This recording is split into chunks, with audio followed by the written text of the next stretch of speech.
MD জাবির ভূঁইয়া আপনি লিখেছেন, আমি নামাজ পড়ার চেষ্টা করি কিন্তু মাঝে মাঝে শয়তানের ধোঁকায় পড়ে পাপ কাজ করে ফেলি, এ থেকে বাঁচার উপায় বলেন দয়া করে। আপনি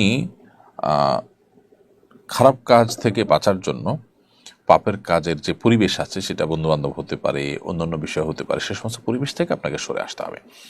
এসব পাপের পরিবেশ থেকে যদি আপনি সরে আসতে পারেন, গুনাহের পরিবেশ থেকে যদি আপনি দূরে সরেন, আশা করা যায় আল্লাহ তাআলা আপনাকে হেফাজত করবেন। অতএব নামাজ পড়ার পরও মাঝে মধ্যে পাপ হয়ে যাওয়াটা একেবারেই অস্বাভাবিক নয়, কিন্তু সেটা নিয়মিত হতে থাকা, তার জন্য কোনো বিহিত না করা, কোনো প্রকার মনোবেদনা না থাকা, এটা হলো দোষণীয়। তো এই জায়গাটাতে আমাদের সংশোধনী আনতে হবে। আমার এক নিকটাত্মীয়কে আমি স্বপ্ন দেখেছি, তিনি আমাকে একটা বিয়ের একটা বিষয়ের স্বপ্নে আদেশ করেছেন। এই আদেশ আমি পালন করতে বাধ্য কিনা। স্বপ্নে যদি কেউ কাউকে কোনো আদেশ করেন, তো সে আদেশ মানতে যিনি স্বপ্ন দেখেছেন তিনি বাধ্য নন।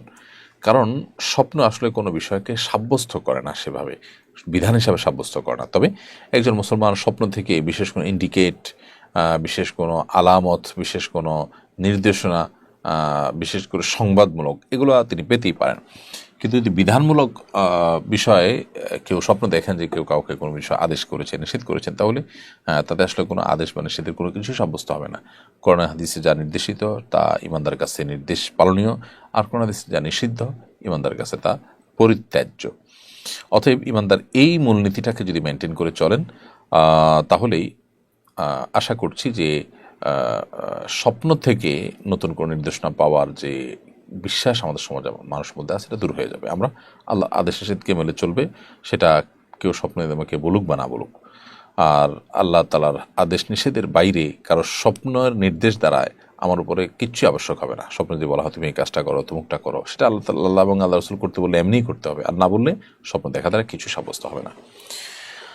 সম্প্রতি একটি খবর ভাইরাল হয়েছে, একজনের সমস্যা এক চোখে কিন্তু ডাক্তার অন্য চোখে অপারেশন করেছেন। এ ধরনের অসতর্কতার কথা প্রায়ই শোনা যায়। এবার ডাক্তারদের প্রতি কোনো নসিহত করবেন কি? আমাদের চিকিৎসক এবং চিকিৎসা সেবার সঙ্গে যারা জড়িত আছেন তাদের প্রতি বিনীত অনুরোধ থাকবে যে রোগীদের প্রতি আমরা সদয় হই, আন্তরিক হই, তাদের প্রতি একটু দয়া ও মায়া করি। আমাদের সে যে পরিমাণ মানুষ, সে পরিমাণ ডাক্তার আনুপাতিক হারে নেই, যার কারণে ডাক্তারদের উপরে প্রেশার হয় আমরা জানি।